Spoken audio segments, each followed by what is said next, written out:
Hello students, आज हम बात करते हैं integrated rate equation for first order gas phase के बारे में।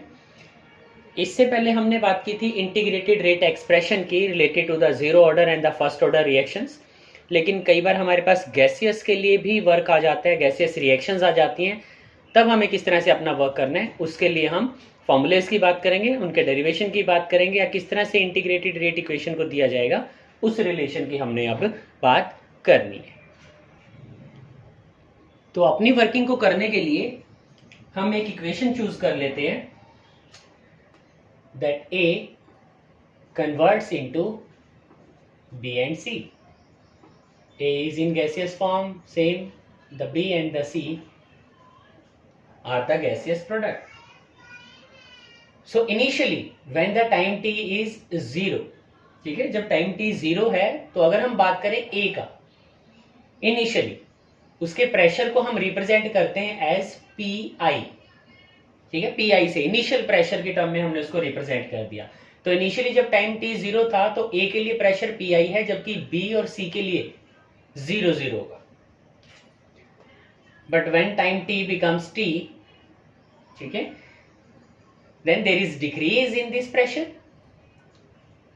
तो डिक्रीज इन प्रेशर को हमने x के साथ रिप्रेजेंट कर दिया। तो इनिशियल प्रेशर था हमारा पी, उसमें से डिक्रीज किया x, तो b के लिए प्रेशर x होगा और c के लिए भी जो प्रेशर होगा that is x। So the pressure at time t will be given as the sum of pi minus x plus x plus x। तो यहां से x कैंसिल आउट हो सकता है। So we will get pi plus x। इसका मतलब जो pt है, the pressure at time t is equal to initial pressure plus x, या x की हम बात करें then x will be equal to pt minus pi। इस तरह से हम यहां पर रिप्रेजेंटेशन दे सकते हैं। तो अगर हम बात करें प्रेशर ऑफ ए की, ठीक है, at time T the pressure of A, तो प्रेशर ऑफ ए की अगर बात करें तो pressure of A is P I minus X. PB की अगर बात करेंगे तो पीबी एक्स है, पीसी की अगर बात करते हैं तो PC x. So P A is equal to P I minus x. X का वैल्यू अभी हमने फाइंड आउट किया। So we have P I minus P T plus P I. ठीक है, ऑलरेडी इसको सॉल्व फॉर्म में हमने लिख दिया। Then we are getting 2pi minus pt. So Pa is equal to 2pi minus pt. इस relation को अच्छी तरह से ध्यान रखना, इस चीज को अच्छी तरह से ध्यान रखना कि क्यों हमने इस सारे वर्क को किया। क्योंकि अगर हम बात करें अपनी इक्वेशन, ठीक है, अगर किसी तरह का कोई डाउट आए तो पॉज करके इस रिलेशन को बड़ा इजीली देख सकते हो। तो अगर हम बात करें फर्स्ट ऑर्डर रिएक्शन अगर गैसियस फेज में दिया है तो उसके लिए हम रेट कांस्टेंट किस तरह से रिप्रेजेंट करेंगे as k is equal to 2.303 divide by T log of P I divide by P A. तो ये रिप्रेजेंटेशन हमारे पास होगा। अभी हमने पी ए का वैल्यू फाइंड आउट किया, तो पी ए का वैल्यू अगर हम यहां पुट कर दें so k becomes equal to 2.303 divided by t log of pi divided by 2pi minus pt। तो ये रिलेशन हमारे पास हो जाएगा। सो according to the given question, जिस तरह से भी हमसे क्वेश्चन पूछा जाए, हम इन रिलेशन का यूज करके रेट कांस्टेंट फाइंड आउट कर सकते हैं for the first order gas phase reaction. ठीक है, इनसे रिलेटेड हम काफी सारे न्यूमेरिकल्स की बात करेंगे जब हम इन डेरिवेशंस को इजीली स्टडी कर लेंगे। ठीक है, तो ये इंटीग्रेटेड रेट इक्वेशन हो गया for the first order gas phase reaction. इसके बाद हम बात करते हैं हाफ लाइफ टाइम पीरियड को लेके। सो बात करते हैं हाफ लाइफ पीरियड की। ठीक है, जब वो हाफ लाइफ पीरियड की बात करता है इसका मतलब वो बात कर रहा है टाइम की। So the time during which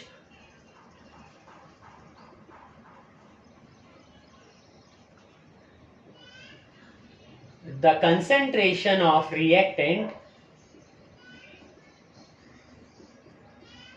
become half।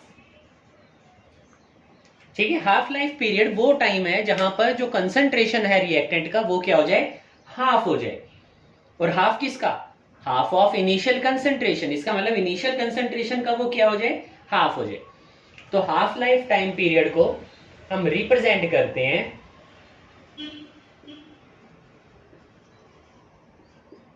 T1/2 के साथ, या कई जगह उसको T50% लिख दिया जाता है। मीनिंग सेम है हमारे पास कि हाफ लाइफ टाइम की हम बात कर रहे हैं, हाफ लाइफ पीरियड की हम बात कर रहे हैं। तो क्योंकि हमारे सिलेबस के अंदर हाफ लाइफ पीरियड जो है वो जीरो ऑर्डर रिएक्शन और फर्स्ट ऑर्डर रिएक्शन के लिए, जिस तरह से इंटीग्रेटेड रेट इक्वेशन की जब हम बात कर रहे थे तो हमने कहा था कि वो जीरो ऑर्डर और फर्स्ट ऑर्डर के लिए है, जो मेनली न्यूमेरिकल्स हमने करने हैं। तो यहां पर भी जब हम हाफ लाइफ टाइम पीरियड की बात करेंगे तो हम उसको कैलकुलेट करेंगे for the zero order reaction as well as for the first order reaction. तो सबसे पहले बात कर लेते हैं जीरो ऑर्डर रिएक्शंस के लिए।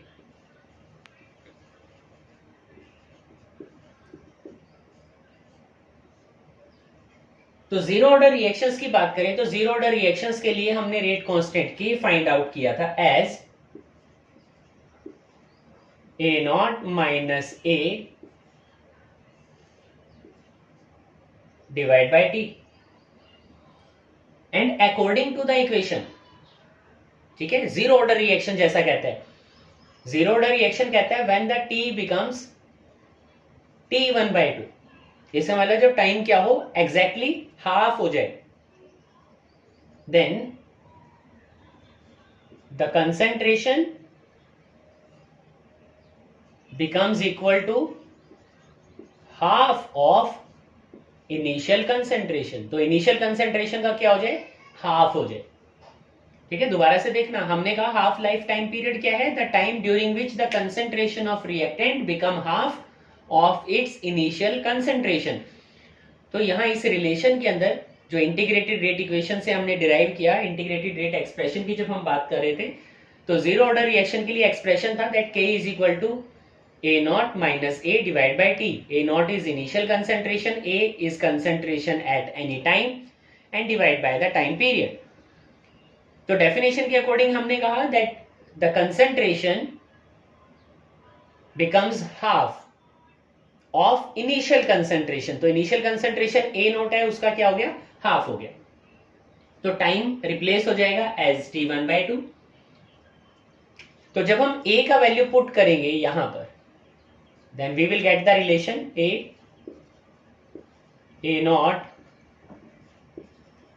minus A0/2 divided by T,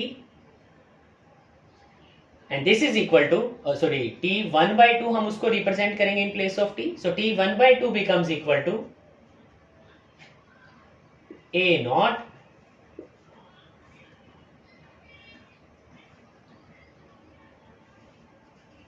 divide by 2K। ठीक है, तो ये 1 मार्क्स क्वेश्चंस के लिए भी काफी इंपॉर्टेंट हो जाता है जब हम इस रिलेशन की बात करेंगे दैट T1/2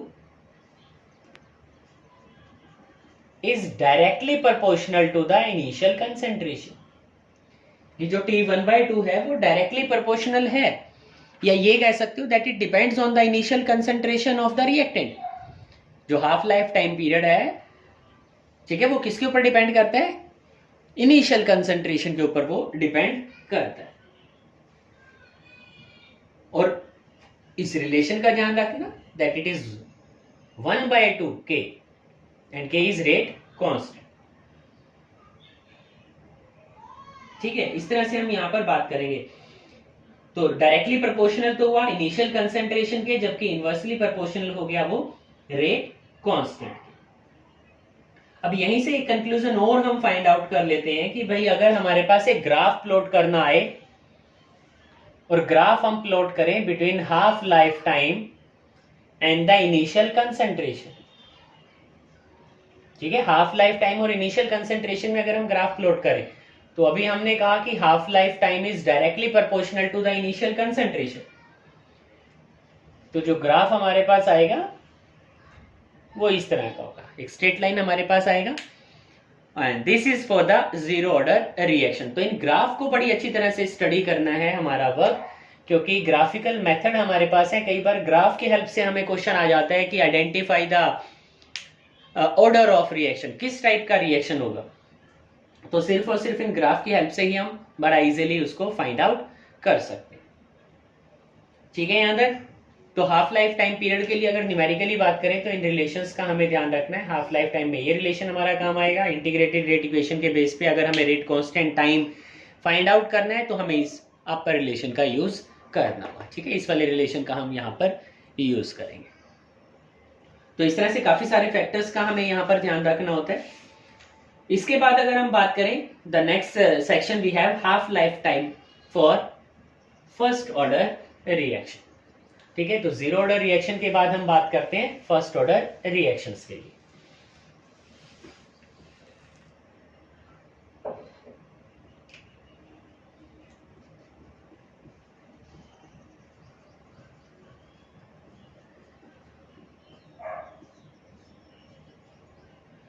तो फर्स्ट ऑर्डर रिएक्शन की अगर बात करें तो वहां पर हमने इंटीग्रेटेड रेट एक्सप्रेशन के बेस पे एक रिलेशन फाइंड आउट किया था that k is equal to 2.303 divide by t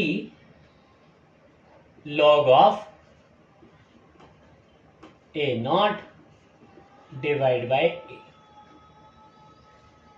वही कंडीशंस हमने यूज करनी है जैसा कि जीरो ऑर्डर रिएक्शन के लिए हमने कहा था that when time t is equal to t1/2, जब t क्या हो जाए, t1/2 के इक्वल हो जाए, then the concentration become exactly half of the initial concentration, ठीक है। जो concentration होगा वो exactly half हो जाएगा initial concentration का। तो जब a का वैल्यू हम यहां पुट करें then we will get k is equal to 2.303 divided by t1/2 log of a naught divide by A naught by 2।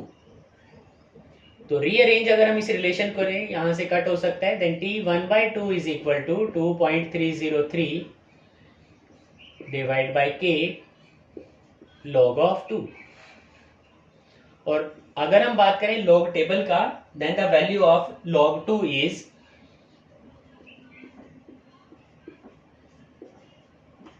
0.3010। और जब हम इस रिलेशन को सॉल्व करते हैं then we are getting 0.693 divide by k. तो अगर इस रिलेशन को, हाफ लाइफ टाइम पीरियड के रिलेशन को अगर ध्यान से देखो तो इस रिलेशन से हमें इजीली एक चीज क्लियर हो जाती है that t1/2 is independent of initial concentration. जो t1/2 है यहां इनिशियल कंसंट्रेशन नहीं है, जैसा कि हमें जीरो ऑर्डर रिएक्शन में दिखाई दिया था। सो t1/2 is independent of the initial concentration. तो यहां से इजीली ग्राफ को हम स्टडी कर सकते हैं कि अगर हम ग्राफ प्लॉट करें between half life time and the concentration, ठीक है, इनिशियल कंसंट्रेशन और हाफ लाइफ टाइम में अगर हम ग्राफ को प्लॉट करें तो हम देख सकते हैं यहाँ पर कि t1/2 के रिलेशन में इनिशियल कंसंट्रेशन का कोई रोल नहीं है। इसका मतलब t1/2 is independent of initial concentration. तो जो हाफ लाइफ पीरियड होगा फर्स्ट ऑर्डर रिएक्शंस के लिए वो इनिशियल कंसंट्रेशन ऑफ रिएक्टेंट के ऊपर डिपेंड नहीं करता। तो वो ग्राफ हमारे पास कैसा आएगा, एक पैरेलल ग्राफ हमारे पास आता है, ठीक है। तो इस तरह से हमने यहाँ पर अपनी वर्किंग को कराना होगा। इस तरह से हमने यहाँ पर ग्राफ को प्लॉट करना होगा, रिलेशंस देखने होंगे, 1 मार्क्स क्वेश्चंस को आइडेंटिफाई करना होगा कि किस तरह से यहाँ 1 मार्क्स क्वेश्चंस बन सकते हैं, ठीक है। तो नेक्स्ट सेक्शन में कुछ मेथड्स की बात करेंगे, साथ ही साथ न्यूमेरिकल्स की बात करेंगे और हमारा न्यूमेरिकल पार्ट इसी के साथ कंप्लीट हो जाएगा। लेकिन अगर ओवरऑल हम बात करें, जिन फॉर्मूलेज को, जिन रिलेशंस को हमने ध्यान रखना है वो क्या है हमारे पास। तो मेनली क्योंकि जीरो और फर्स्ट ऑर्डर रिएक्शन हमारे लिए, इसीलिए हम बात करेंगे जीरो और फर्स्ट ऑर्डर रिएक्शन के लिए। तो यहां हम बात कर लेते हैं जीरो ऑर्डर रिएक्शन की। तो अगर हम बात करें जीरो ऑर्डर रिएक्शन के लिए, देन रेट विल बी, ठीक है, rate constant will be equal to A naught minus A divide by t. या अगर हाफ टाइम की बात करें, ठीक है, हाफ लाइफ पीरियड की अगर बात करें, तो जो रिलेशन हमारे पास आया वो था T1/2 equal to A naught divide by 2k। इनका बहुत अच्छी तरह ध्यान रखना है। लेकिन अगर यही चीज हम बात करें फर्स्ट ऑर्डर रिएक्शन के लिए, then k is equal to 2.303 divide by T log of A naught divide by A. और हाफ लाइफ पीरियड की अगर बात करें, then T1/2 is equal to 0.693 divide by k। इसी तरह से जो फर्स्ट ऑर्डर रिएक्शन है उसके लिए हमने अभी गैस फेज में एक रिलेशन की बात की थी, उसका हमें अच्छी तरह से ध्यान रखना है कि अगर गैस फेज में हमारे पास रिलेशन आ जाए तो किस तरह से हम उस रिलेशन को लिखेंगे। So that is equal to k is equal to 2.303 divide by t log of pi divide by 2pi minus pt। इस तरह से हम यहां पर रिलेशंस का यूज करते हैं, इन फॉर्मूलेज को, डायरेक्ट रिजल्ट को हम याद रखते हैं। ग्राफ के लिए हमने बताया कि T1/2 half life is directly proportional to the initial concentration of the reactant, जबकि यहां पर इंडिपेंडेंट है। In case of first order reaction वो डिपेंड नहीं करता on the initial concentration of reactant. तो इस तरह से हमारी वर्किंग यहाँ पर चलती है। रिलेशंस का ध्यान रखना है। तो नेक्स्ट सेक्शन के अंदर कुछ मेथड्स के साथ मिलेंगे। Okay students, bye.